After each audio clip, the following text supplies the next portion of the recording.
चलो भाई स्टार्ट करते हैं आज का क्लास। ओके। अच्छा, ये भी इस क्लास में भी मैं खुद घर में आकर रिकॉर्डिंग कर रहा हूँ, तो इसमें आपका रिस्पॉन्स नहीं सुनाई देगा, कुछ भी नहीं सुनाई देगा, बस मेरा आवाज़ ही आपको आएगा। ठीक है। तो देखते हैं क्या क्या कल पढ़े थे हम। पहले तो बेटे डिस्कशन किए थे कि अगर मेरे पास एक एपी है और उस एपी में अगर एन नंबर ऑफ टर्म्स है, तो उस एपी का बिगिनिंग से nth टर्म का वैल्यू हम कौन से फॉर्मूला से निकाल रहे थे, ये वाला फॉर्मूला से निकाल रहे थे, a+n-1 * d। अच्छा, तो बेटे अगर एपी में there are n number of terms, suppose मेरे पास एक एपी है और उसमें एन नंबर ऑफ टर्म्स है, तो मेरा एपी का जो लास्ट टर्म होगा उसका पोजीशन ऑब्वियसली एन होगा, क्योंकि there are n number of terms. तो जो लास्ट टर्म होगा उसका पोजीशन एन होगा। तो लास्ट टर्म क्या होगा बेटे, हमारा nth टर्म आ जाएगा। लास्ट टर्म क्या आ जाएगा, nth टर्म आ जाएगा। तो वही लास्ट टर्म एल का फॉर्मूला क्या आ जाएगा, nth टर्म का फॉर्मूला जो है वही आ जाएगा, a+n-1 * d। अच्छा, और हम क्या डिस्कशन किए थे कि सपोज मेरा एपी का फर्स्ट टर्म ए है, कॉमन डिफरेंस से डी है, एंड सपोज मेरे एपी में total m number of terms, तो मैं एपी का एंड से अगर nth टर्म का वैल्यू जानना चाहता हूँ, एंड से nth टर्म का वैल्यू को जानना चाहता हूँ, मेरे पास जो एपी है उसमें total m number of terms हैं और मैं एंड से एन पोजिशन वाला टर्म का वैल्यू जानना चाहता हूँ। तो उसके लिए मैं जो फॉर्मूला यूज करूंगा, ये वाला फॉर्मूला जो कि हम ऑलरेडी डिस्कशन कर चुके हैं, डिराइव भी किए थे, a+m-n * d, where m is the total number of terms, n is the position of the term from the end, है ना। एंड से nth टर्म को हमें जानना चाहते हैं, तो इस फॉर्मूला लगा के बेटे total m number of terms AP में है और एंड से nth टर्म को वैल्यू इस फॉर्मूला से हम निकाल सकते हैं। ओके, आगे आते हैं बेटे। आज एक इम्पोर्टेंट कॉन्सेप्ट के बारे में डिस्कशन करेंगे।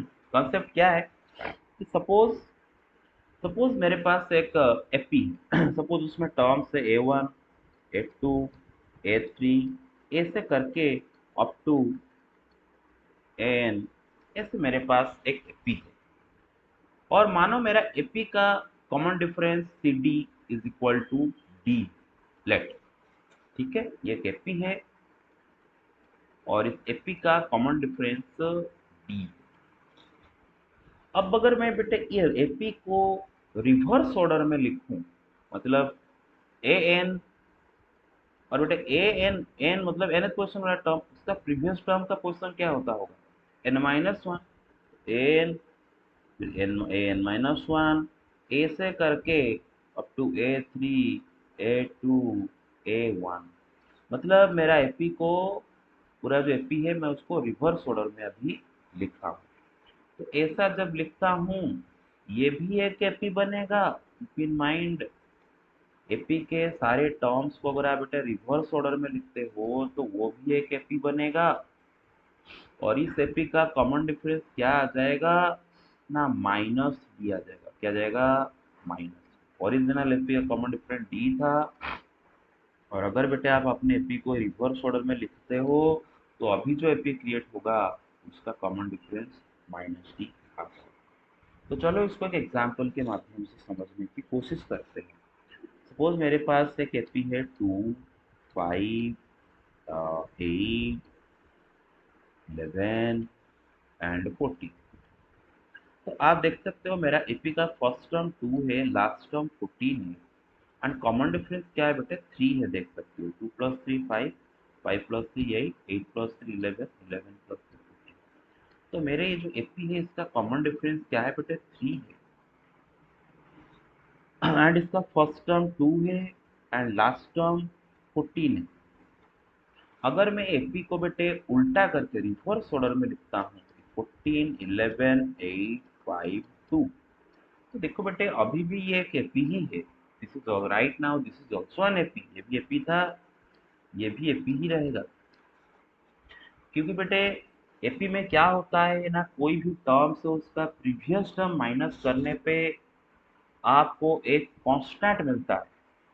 तो यहाँ पर भी देखो वही हो रहा है, second term minus first term, third term minus second term, fourth term minus third term, fifth term minus fourth term. आप देख सकते हो हमेशा आंसर आ रहा है -3। तो बेटे ये भी एक एपी है एंड इसका कॉमन डिफरेंस क्या है बेटे, -3। ऑब्वियसली इसका फर्स्ट टर्म क्या होगा, ओरिजिनल एपी का जो लास्ट टर्म था अभी वो इसका फर्स्ट टर्म हो जाएगा 14, ओरिजिनल एपी का जो फर्स्ट टर्म था अभी इसका वो लास्ट टर्म हो जाएगा।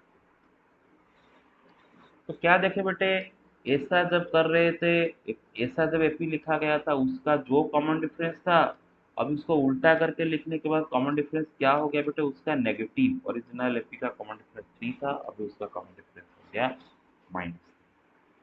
तो मैं क्यों इसके बारे में डिस्कशन कर रहा हूँ, क्योंकि देखो बेटे value of nth term from the end of an AP when last term and common difference are given। तो बेटे देखते हैं क्या ये बोल रहा है, इसके बारे में भी पढ़ेंगे। ऑलरेडी बेटे हम एपी का एंड से nth टर्म का वैल्यू निकालने का फॉर्मूला पढ़ चुके हैं, तो दोबारा क्या पढ़ने जा रहे हैं वो भी अभी समझना है। देखो बेटे इसका पहले जो एपी का nth term from the and पढ़ रहे थे उसमें आपको गिवन क्या था, उसमें आपको बोल दिया गया था कि एपी में total m number of term है एंड उसका फर्स्ट टर्म ए है, कॉमन डिफरेंस डी है, तो एंड से nth टर्म का वैल्यू निकालो। तो इसमें आपको ए दे देता है जो कि फर्स्ट टर्म, डी दे देता है जो कि कॉमन डिफरेंस, एंड एम भी देता है जो कि एपी का टोटल नंबर ऑफ टर्म, और पूछता है कि एंड से nth टर्म का, ये वाला फॉर्मूला लगा दो। लेकिन अभी आपको क्या क्या गिवन होगा देखो, अभी बेटे एपी का आपको बस लास्ट टर्म दिया जाएगा, फर्स्ट टर्म नहीं, बल्कि यहाँ पर आपको लास्ट टर्म दे देगा, कॉमन डिफरेंस दे देगा, और पूछेगा कि एंड से nth टर्म का वैल्यू। ओके चलो इसको समझने की कोशिश करते हैं बेटे। मानो मेरे पास जो एपी है, सपोज मेरे पास एक एपी है जिसका फर्स्ट टर्म ए है and common difference suppose D है, तो बेटे सेकेंड टर्म क्या हो रहा होगा, a plus D, third term क्या हो रहा होगा, ए प्लस 2डी। अच्छा ऐसे करके बेटे लास्ट टर्म हमारा एल है ना, लास्ट टर्म एल है। अच्छा एल का प्रीवियस टर्म क्या आ रहा होगा, एपी में कोई भी टर्म का प्रीवियस टर्म कैसे निकालते हैं ना, उस टर्म से कॉमन डिफरेंस माइनस कर देते हैं। एल का प्रीवियस टर्म क्या आ जाएगा, एल माइनस डी, उसका प्रीवियस टर्म क्या आ जाएगा, एल माइनस 2डी, सो ऑन। तो ये बना मेरा एपी। अब मेरे बात सुन, ये एपी को अगर मैं रिवर्स ऑर्डर में लिखूं तो वो भी एक एपी ही रहेगा। अगर इसको रिवर्स ऑर्डर में लिखता हूँ तो मैं इधर लिखता हूँ L, l minus D, L minus 2डी, ऐसे करके अप टू ए प्लस 2डी, ए प्लस डी। तो अभी मैं इसी एपी को रिवर्स ऑर्डर में लिखा तो ये भी एक एपी बनेगा, एंड इस एपी का कॉमन डिफरेंस, बेटे ये वाला एपी का कॉमन डिफरेंस क्या था, जरा बताओ बेटे, ये ओरिजिनल एपी का कॉमन डिफरेंस क्या था, डी था। अभी मेरा जो एपी बना उसका कॉमन डिफरेंस ऑब्वियसली क्या हो जाएगा, मैंने बताया था कि एपी को अगर रिवर्स ऑर्डर में लिख लो तो उसका जो भी कॉमन डिफरेंस पहले था अभी उसका न्यू एपी का कॉमन डिफरेंस क्या हो जाएगा, उसका नेगेटिव माइनस। अब चेक कर लो ना, एल में माइनस टी ऐड करो उसका नेक्स्ट टर्म मिलता है, इसमें माइनस टी ऐड करो उसका नेक्स्ट टर्म मिलता है, तो बेटे यहाँ पर कॉमन डिफरेंस आ जाएगा माइनस। अच्छा ओरिजिनल जो एपी है उसमें हमें लास्ट टर्म गिवन होगा, उसका लास्ट टर्म गिवन होगा, और क्या गिवन होगा, कॉमन डिफरेंस डी गिवन होगा, एल एंड डी बस गिवन होगा और कुछ नहीं, ए भी गिवन नहीं होगा, बस एल डी ही हमें गिवन होगा।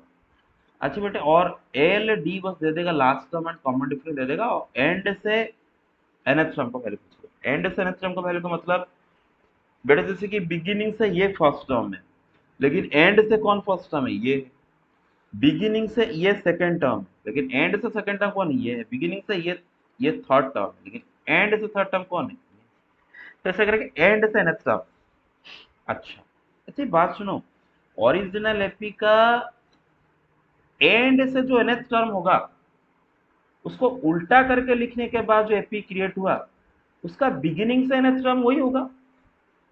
अब जरा सोचो ना, उल्टा कर दिए हो ना, उल्टा कर दिए हो। तो ओरिजिनल एपी का एंड से जो फर्स्ट टर्म है वो भी न्यू एपी का बिगिनिंग से फर्स्ट टर्म आया।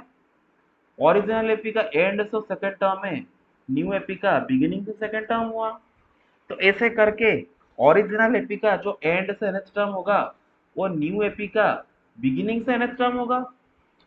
तो अभी हमें बस ये न्यू एपी का बिगिनिंग से nth टर्म का वैल्यू निकालना है। ओके, अब बेटे आते हैं, अगर हमें किसी भी एपी का बिगिनिंग से nth टर्म का वैल्यू निकालना हो तो उसके लिए फॉर्मूला क्या हम यूजुअली इस्तेमाल करते हैं, a plus N minus one into d, where a is the first term of that AP, d is the common difference, and n is the position of the term whose value you want to find। तो बेटा अभी वही formula हम इस्तेमाल करेंगे यहाँ पर। तो अभी बेटे ये वाला जो न्यू एपी क्रिएट हुआ इसका फर्स्ट टर्म आप देख सकते हो क्या है बेटे, एल, एंड इसका कॉमन डिफरेंस क्या है, माइनस डी। तो इसका बिगिनिंग से अगर मुझे nth टर्म निकालना हो इसका वैल्यू क्या आएगा, ए प्लस, ए मतलब फर्स्ट टर्म, तो हमारा फर्स्ट टर्म यहाँ पर एल है, तो l plus N minus one into d, d था फॉर्मूला वाला डी जो कि कॉमन डिफरेंस। अभी हमारा कॉमन डिफरेंस यहाँ पर क्या है बेटे, ये पी का माइनस डी। तो बेटे इसको आप लिख दो एल, बेटे ये minus d minus plus multiply होकर माइनस हो जाएगा, L minus N minus one. तो इसका मतलब ये जो न्यू एपी क्रिएट हुआ इसका बिगिनिंग से nth टर्म का पोस्ट वैल्यू क्या निकला बेटे, एल माइनस एन माइनस। और ये बेटे इसको ये करने की जरूरत भी नहीं था। देखो फर्स्ट टर्म एल है, second term L minus D है, third term L minus two D है, ऐसा करेगा fourth term L minus three D होगा। तो बेटे nth टर्म क्या हो जाएगा, L minus N minus one into D, है ना। देखो डी का जो कोफिशियंट है वो उसका टर्म का जो पोजीशन है उससे एक कम है। देखो बेटे यहाँ पर डी का कोफिशियंट मतलब माइनस को छोड़ दो, डी में मल्टीप्लाई हुआ वन और इसका पोजीशन क्या है टू, डी में मल्टीप्लाई टू, इसका पोजीशन क्या है बेटा थ्री। तो बेटे एन पोजीशन वाला टर्म तो उसमें डी में क्या मल्टीप्लाई हो रहा होगा, एन माइनस, आप ऐसे भी समझ सकते हो। अच्छा तो अच्छा तो बेटे हमारा जो अभी ओरिजिनल एपी में आते हैं, ओरिजिनल एपी का एंड से nth टर्म का वैल्यू हमें निकालना था, एंड ओरिजिनल एपी का एंड से nth टर्म का वैल्यू जो है रिवर्स करके लिखने के बाद जो एपी मिला उसका बिगिनिंग से nth टर्म का वैल्यू वही है। तो इसका बिगिनिंग से nth टर्म का वैल्यू क्या निकला है ये, तो ओरिजिनल एपी का एंड से nth टर्म का वैल्यू भी क्या रहेगा, ये रहेगा l minus N minus one into d. तो इसका मतलब सपोज एक क्वेश्चन करते हैं इसको लेके,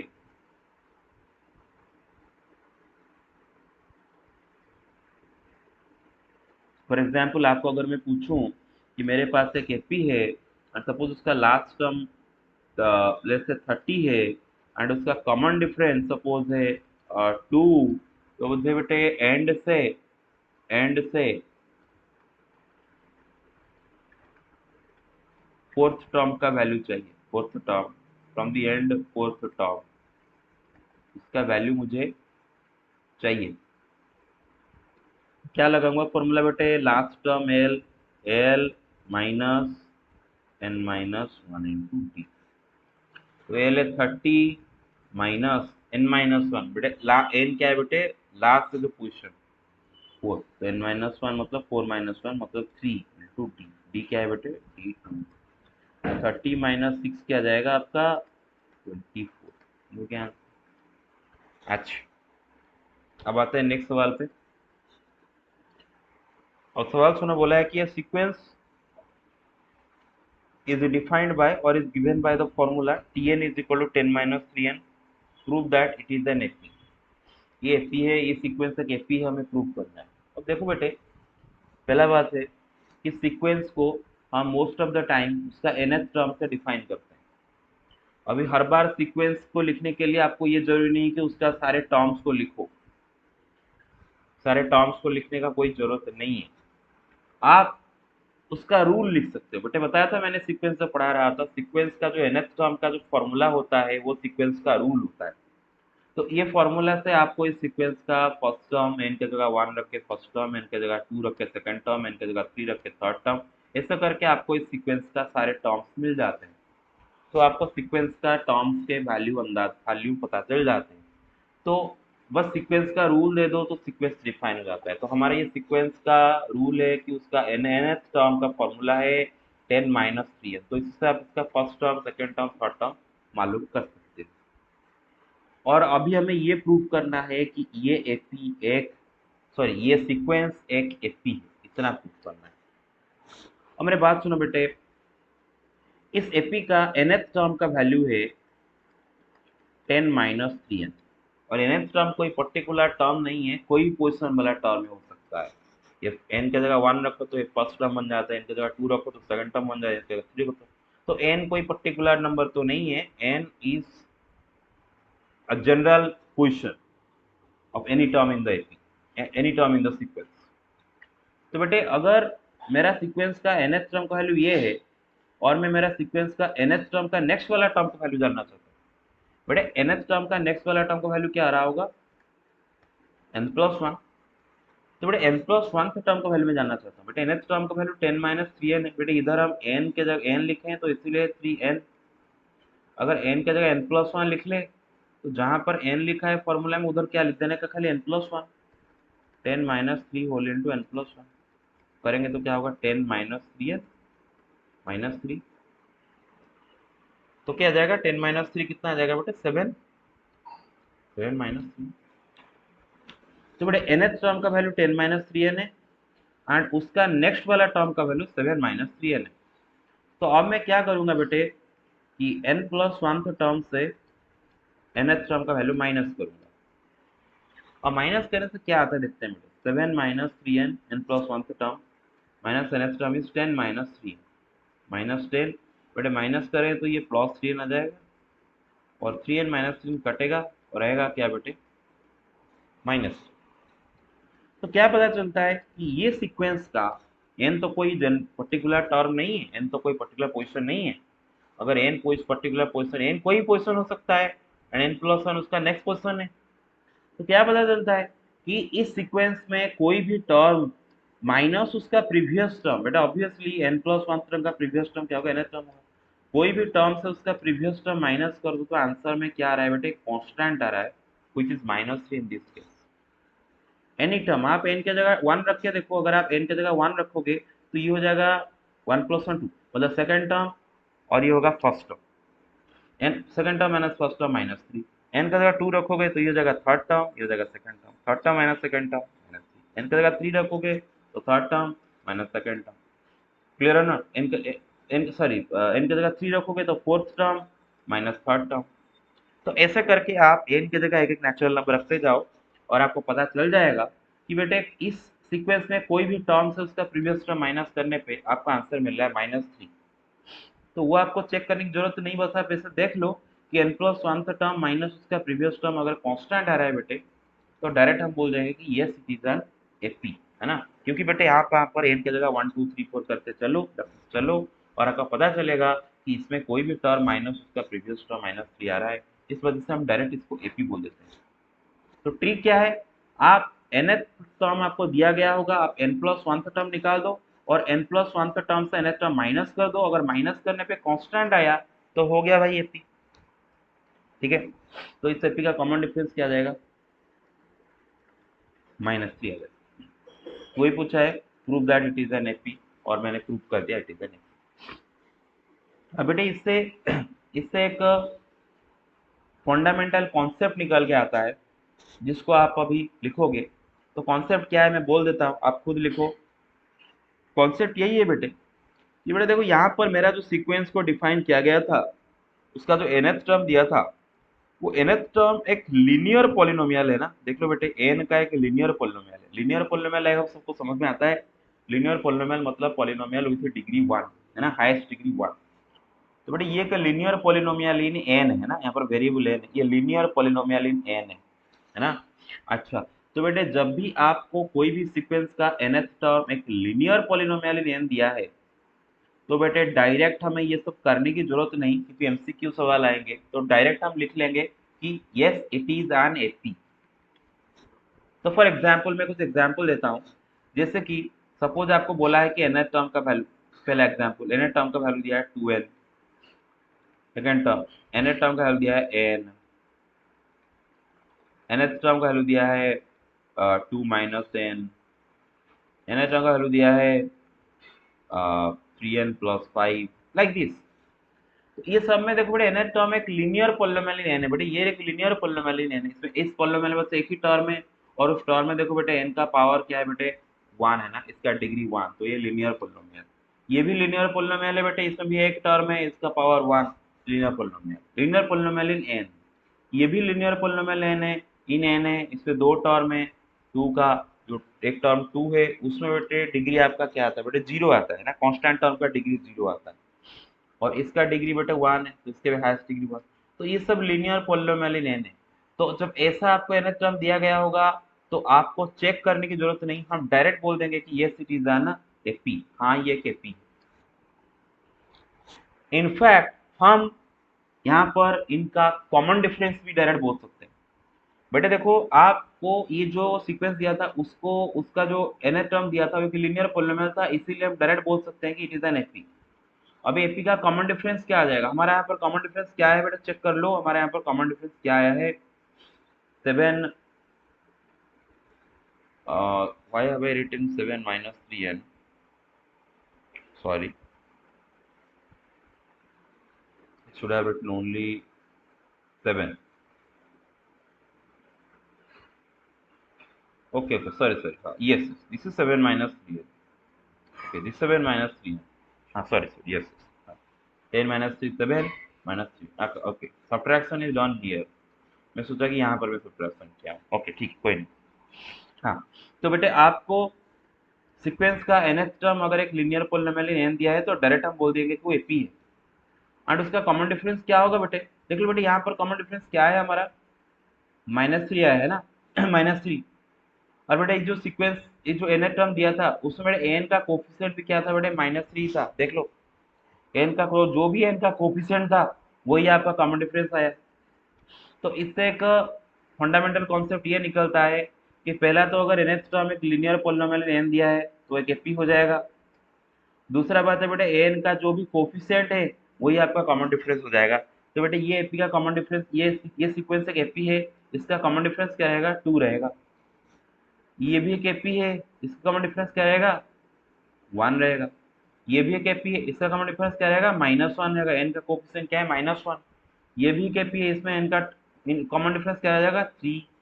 तो आई होप आप कॉन्सेप्ट को गहराई से समझ पाए। अब आता है नेक्स्ट क्वेश्चन। अब देखो बेटे इसने बोला है कि which of the sequence, which term of the sequence, एक सीक्वेंस दिया है -3 -7 -11 ब्ला ब्ला ब्ला ब्ला ब्ला, ये सीक्वेंस का कौन सा वाला टर्म का वैल्यू -403 है, पहला क्वेश्चन का पहला पार्ट। दूसरा पार्ट उसको बाद में करेंगे, बोला है कि also find which term if any of the given sequence is -500, मतलब ये सीक्वेंस का कौन सा वाला टर्म का वैल्यू -500 है। इफ एनी मतलब ऐसा भी, मतलब देखो पहले तो देखो -500 इसका एक टर्म होगा कि नहीं होगा, अगर है तो कौन सा वाला टर्म है। तो सेकंड वाला पार्ट बाद में करेंगे, पहले पहला वाला पार्ट करते हैं। पहला वाला पार्ट क्या है बेटे, which term of the sequence is -403, ये सीक्वेंस का कौन सा पोजीशन वाला टर्म का वैल्यू -403 होगा।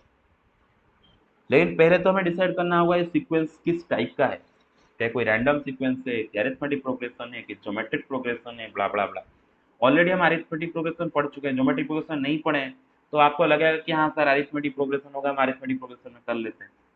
लेकिन बेटे एग्जाम में जो सवाल आता है, आप अगर थोड़ा सा चेक नहीं करोगे तो वो अरिथमेटिक प्रोग्रेशन ना हो कि अगर ज्योमेट्रिक प्रोग्रेशन हो गया तो आपको क्या करना होगा बेटे, केयरफुली देखना होगा कि अरिथमेटिक प्रोग्रेशन है कि ज्योमेट्रिक प्रोग्रेशन है।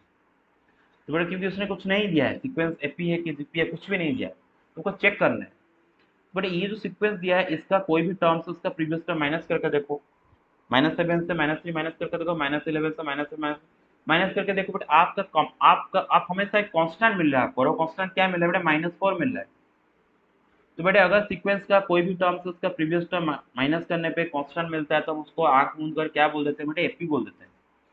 तो ये एक एपी है, और इसका फर्स्ट टर्म क्या है बेटा? -3 है, एंड कॉमन डिफरेंस क्या है बेटा? -4 है। इतना तो पता चल गया।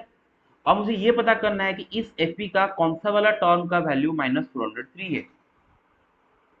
तो इसका आंसर निकालने के लिए जैसे हम स्कूल में करते थे, स्कूल में पूछा होता था कि एक पेन का 10 पेन का दाम इतना रुपया, एक पेन का दाम कितना रुपया, तो आप ऐसे कर देते हैं, लेट सपोज उस एक पेन का दाम 1 रुपया है। तो सपोज 1 रुपया है, तो फिर आप कैलकुलेशन करके एक्स का वैल्यू निकाल सकते हैं। इधर भी वही करेंगे। सपोज -403 उसका एन पोजिशन वाला टर्म, सपोज -403 उसका एन पोजिशन वाला टर्म है इस एपी का। तो nth टर्म, सपोज -23 भी the nth term of the sequence. तो बेटे सीक्वेंस का nth टर्म का वैल्यू क्या आ जाएगा फॉर्मूला के हिसाब से?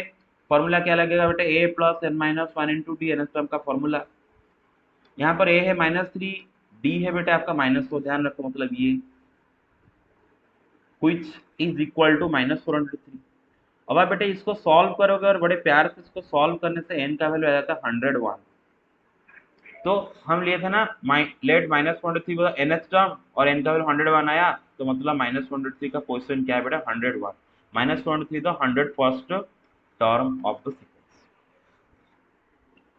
अब सवाल है कि -500, वही करेंगे कि मानो -500 इसका mth टर्म है।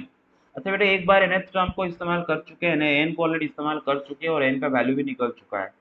तो दोबारा इस्तेमाल करने का एमसीक्यू सवाल है, तो रॉफ में इस्तेमाल दोबारा कर सकते हो, लेकिन जो प्रोसेस में करते, बट एक बार एम को यूज कर चुके हैं तो दूसरे बार एम को यूज किए हैं, और कोई वजह नहीं, सेम चीज है। तो -400 -500, सपोज -500 इसका nth mth वाला टर्म है, और हमें इसी m का वैल्यू निकालना है।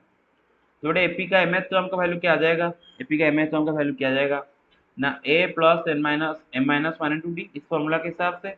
a यहाँ पर क्या क्या है बेटे? -3 है, प्लस बेटे टोटल नंबर ऑफ टर्म कितने हैं, सॉरी जो टर्म का वैल्यू निकालना है उसका पोजीशन क्या है बेटे? a में, तो m-1 इंटू डी का वैल्यू क्या है बेटे? डी का वैल्यू -4 है, पुट कर दिए। तो सपोज इसका वैल्यू आ रहा है -500। अब इसको सॉल्व किए, और इसको सॉल्व करके m का वैल्यू आ रहा है क्या बेटे? 501/4। अब सुनो, m का वैल्यू फ्रैक्शन आया, मतलब ये आता है कि -500 का पोजीशन क्या है बेटे? 501/4। लेकिन बेटे सीक्वेंस में कोई भी टर्म का पोजीशन फ्रैक्शन हो सकता है क्या? अगर ये सीक्वेंस है तो इसका टर्म से पोजीशन तो नेचुरल नंबर होता है ना, जैसे कि ये फर्स्ट टर्म है, सेकंड टर्म है, थर्ड टर्म है, फोर्थ टर्म, ऐसे होंगे। कभी ऐसा होगा क्या हाफ वाला टर्म, हाफ पोजीशन वाला टर्म? नहीं, -3 और पोजीशन वाला टर्म। तो सीक्वेंस का जो टर्म्स होते हैं उनका पोजीशन से नेचुरल नंबर रहता है। तो -500 आपने अस्यूम किए थे, मानो ये उसका mth टर्म है, और m को वैल्यू फ्रैक्शन आ रहा है, तो फ्रैक्शन तो किसी भी टर्म का पोजीशन नहीं हो सकता। इसका मतलब -500 इस एपी का टर्म ही नहीं हो रहा है। -500 is not a term of this AP. One second guys. Okay, हाँ, तो चलो गाइस कंटिन्यू करते हैं। ओके, तो ये वाला सवाल देखते हैं। ये वाला सवाल में क्या आपको दिया है? उसने बोला है कि if an ninth term of an AP zero, एक एपी का नाइन्थ टर्म का वैल्यू उसने जीरो बता रखा है, और बोला है कि prove that 29th term is double its 19th term. Ninth term का वैल्यू जीरो दिया है एपी का, एपी दिया है, एपी दिया है, एपी दिया है, देख लो बेटा एपी दिया है। पहले तो आप देखना है हमेशा एपी की जीपी क्या दिया है, नहीं तो वो जीपी दे रखा होगा, आप एपी का फॉर्मूला के आंसर किए होगे तो आंसर तो गलत आएगा। तो बेटा एपी दिया है, ध्यान रखो। एपी का नाइन्थ टर्म का वैल्यू जीरो दिया है, और आपको ये प्रूव करना है कि उसका 29th टर्म 19th टर्म का डबल है। तो बेटा इसको आप इस्तेमाल करके ये प्रूव करोगे। पहले वो दे रखा है ninth term is equal to zero, T9 is equal to zero. तो बेटे मानो इस एपी का फर्स्ट टर्म ए है एंड कॉमन डिफरेंट डी है, मानो इसका first term A and common different D है। बेटे ये तो आपको लेना ही पड़ेगा, ये तो आपको लेना ही पड़ेगा, नहीं तो कर नहीं पाओगे। क्योंकि टर्म का वैल्यू निकालने के लिए उसका first term and common difference को इन्वॉल्व करना जरूरी है, क्योंकि फॉर्मूला में ही है वो a plus N minus 1 D. तो मानो ए उसका फर्स्ट टर्म, डी उसका कॉमन डिफरेंस। तो बेटे नाइन्थ टर्म का फॉर्मूला वैल्यू क्या आ जाता है, ए प्लस एट डी आ जाएगा, ए plus eight D which is equal to zero. तो plus A plus eight D is equal to zero, तो एट डी अगर उस साइड में ला जाएंगे तो A is equal to minus eight d. तो ये हुआ इक्वेशन। अब बेटा हमें ये प्रूव करना है कि 29th टर्म 19th टर्म का डबल है। हाँ, तो 29th टर्म 19th टर्म का डबल मतलब उसका दुगना है। तो उसको प्रूव करने के लिए आपको क्या करना पड़ेगा बेटे, 29th टर्म को 19th टर्म से डिवाइड करना पड़ेगा, है ना। 29th टर्म को 19th टर्म से डिवाइड करना पड़ेगा, और अगर डिवाइड करके आपका आंसर 2 मिल गया, 29th term divide by 19th term is equal to 2 मिल गया, तो साबित हो जाता है ना 29th term is double of 19th term. तो वही करेंगे। तो बेटा 29th टर्म का वैल्यू क्या आ जाएगा, ए प्लस 28 डी। 19th टर्म का वैल्यू क्या आ जाएगा, ए प्लस 18 डी। अब देखो बेटे मुझे यहाँ पर अभी क्या करना है, मुझे ऊपर एंड नीचे आइदर सबको डी में रखना है या फिर सबको ए में रखना है। रखने के बाद में काट मतलब कॉमन लेके काट दे सकता हूँ और आंसर एक नंबर आ जाएगा। तो यहाँ पर बेटे में देखो ऊपर में ऊपर और नीचे दोनों को ए में रख सकता है, फिर दोनों को डी में रख सकता हूँ। तो वो दोनों को डी में मैं रखना चाहता हूँ। तो ऊपर नीचे ए में ए की जगह में क्या सब्सटीट्यूट कर दूंगा, माइनस एटी जो कि ऑलरेडी हमारे पास था। तो ए की जगह माइनस एटी ऊपर और नीचे रख दिया। तो ऊपर क्या आ जाएगा 20 डी, नीचे क्या आ जाएगा 10 डी। डी डी कटा, गड़ा कितना आ जाएगा 2। तो 29/90। अच्छा आप यहाँ पर ये भी कर सकते थे, d is equal to minus a by eight, D is equal to a by minus eight मतलब माइनस ए बाई एट। तो ऐसा करके आप इधर डी की जगह माइनस ए बाई एट, इधर डी की जगह माइनस ए बाई एट करके ऊपर नीचे को ए में रख सकते थे, ए कॉमन लेके काट के फिर आपका आंसर भी वही भी 2 मिल जाता। लेकिन आप जरा सोचो क्या करने से इजी हो रहा है। फ्रैक्शन, अगर कहीं पर बिना फ्रैक्शन के काम चल रहा है तो वहां पर जबरदस्ती फ्रैक्शन को इन्वॉल्व करने का कोई जरूरत नहीं है। अच्छा नेक्स्ट आते हैं। अच्छा एपी का थर्ड टर्म का वैल्यू 18 गिवन है, सेवन टर्म का वैल्यू 30 गिवन है, और फाइंड द सीरीज बोला है। अच्छा एपी बोल दिया, एपी बोल दिया, देख लो एपी बोल दिया। एपी का थर्ड टर्म दे दिया 18, सेवन टर्म दे दिया 13। अच्छा बेटे पहले तो ये एपी हमें निकालना है। सीरीज मतलब क्या होता है बेटे, सीक्वेंस के टर्म्स जो होते हैं उनके बीच में खाली प्लस लगा के एक्सप्रेस कर दो तो उसको बोलते हैं सीरीज। छोड़ो, पहले तो हमें इसको सीक्वेंस निकालना है। ठीक है, सीक्वेंस क्या होता है, टर्म्स। सीक्वेंस, सीक्वेंस निकालना मतलब सीक्वेंस के टर्म्स हमें चाहिए, राइट। सीक्वेंस के टर्म्स हमें जानना है। या फिर आप ऐसा कर लो, सीक्वेंस का nth टर्म का वैल्यू पता कर लो, तो वो सीक्वेंस का रूल हो जाता है, उस हिसाब से कोई भी सीक्वेंस का डेफिनेशन हो जाता है। मेरा मतलब समझते हो। सीक्वेंस अगर आपको निकालना है तो आइदर आप सारे टर्म्स निकालो या फिर आप उसका nth टर्म का वैल्यू निकाल दो। nth टर्म का वैल्यू निकाल देने का मतलब पूरा सीक्वेंस आपको पता चल गया, क्योंकि nth टर्म का वैल्यू जब पता चल जाता है तो n की जगह 1 2 3 4 पुट करके आपको first second third so on terms मिल जाते हैं। तो बेटा आप देखो इसका बेटे, तो यहाँ पर हमें इसका first term A and common difference D का वैल्यू जानना जरूरी है। ए एंड डी कितने अननोन है बेटे, कितने वेरिएबल है, दो अननोन है ना, दो अननोन। दो अननोन का वैल्यू निकालने के लिए दो इक्वेशन हमें चाहिए, और दो इक्वेशन के लिए दो इन्फॉर्मेशन भी हमें यहाँ पर दे रखा है। पहला इन्फॉर्मेशन थर्ड टर्म का वैल्यू 18 है एंड दूसरा इन्फॉर्मेशन सेवन टर्म का वैल्यू 30 है। तो मानो a first term d common difference, और क्वेश्चन में गिवन है थर्ड टर्म 18। थर्ड टर्म का वैल्यू क्या होगा, a plus 2 d, first term है 120 इज इक्वल 80, सेवन का 30 मतलब a plus 60 is equal to 30। अब इन दोनों इक्वेशन को सॉल्व करो, ए एंड डी का वैल्यू पता चल जाएगा। ए का वैल्यू आता है 12 एंड डी का वैल्यू आता है 3। इन दोनों को सॉल्व करके डी का वैल्यू आ गया 3, ए का वैल्यू 12। अब अगर बेटे ए का वैल्यू 12 है एंड कॉमन डिफरेंस 3 है, तो नेक्स्ट टर्म क्या होगा, 12 प्लस 3 15, उसका नेक्स्ट टर्म क्या होगा 15 प्लस 3 18, उसका नेक्स्ट सो ऑन। तो आई होप आप समझ पा रहे हो कि सीक्वेंस मेरे पास सीक्वेंस है, मेरे पास मेरा एपी मिल गया अभी, है ना। एपी का फर्स्ट टर्म 12 है, सेकंड टर्म 15 है, मेरे पास मेरा सीक्वेंस मुझे मिल गया है। अब सीक्वेंस मिल गया, हमें क्या चाहिए लेकिन सीरीज चाहिए। तो क्या करेंगे बेटा, सीक्वेंस के टर्म्स के बीच में प्लस लगा के छोड़ दो। ये जो एक्सप्रेशन मिलता है इसी एक्सप्रेशन को सीरीज बोलते हैं, और ये एक्सप्रेशन का जो वैल्यू निकल गया था उसको सम ऑफ द सीरीज बोलते हैं। तो यहाँ पर बस हमें से प्लस लगा के छोड़ देना है, और बेटा डॉट डॉट डॉट भी देना है। डॉट डॉट क्यों देना है, कि उसने थोड़ी ना आपको बोला है कि इस एपी में इतने टर्म है, ऐसा भी तो नहीं बोला है कि इसमें इतना नंबर ऑफ टर्म है तो हम वहां तक लिख लिख के छोड़ देते नहीं। उसने बोला है बस एक एपी है, तो एपी में कुछ नंबर ऑफ टर्म नहीं दिया है, मतलब यहाँ पर इंडेफिनेट नंबर ऑफ टर्म्स हो सकते हैं, तो डॉट डॉट डॉट लेके छोड़ेंगे, या फिर प्लस के बाद डॉट डॉट के छोड़ेंगे। नेक्स्ट क्वेश्चन आते हैं बेटे। बोला है कि second term, 31st term, last term of AP का वैल्यू दिया है। एपी का सेकंड टर्म दे दिया है, 31st टर्म दे दिया है, लास्ट टर्म दे दिया है, और बोला है कि find the first term and the number of terms. आपको इसका फर्स्ट टर्म का वैल्यू निकालना है and number of terms, total कितने टर्म है, क्योंकि लास्ट टर्म का वैल्यू दे दिया है, लास्ट टर्म का वैल्यू दे दिया है, लेकिन टोटल नंबर ऑफ टर्म नहीं दिया है, तो टोटल नंबर ऑफ टर्म भी आपको निकालना है। अब जरा सुनो, एक्चुअली में यहाँ पर आपको तीन चीजें निकालना होगा। फर्स्ट टर्म का वैल्यू जो कि पूछा है वो निकालना होगा, नंबर ऑफ टर्म्स पूछा है वो भी निकालना होगा, एंड मजबूरन आपको कॉमन डिफरेंस भी निकालना होगा, क्योंकि कॉमन डिफरेंस अगर नहीं निकालोगे बेटे नंबर ऑफ टर्म्स आप नहीं निकाल पाओगे। तो एक्चुअली आप यहाँ पर आपको तीन चीज चाहिए, first term, common difference, number of terms.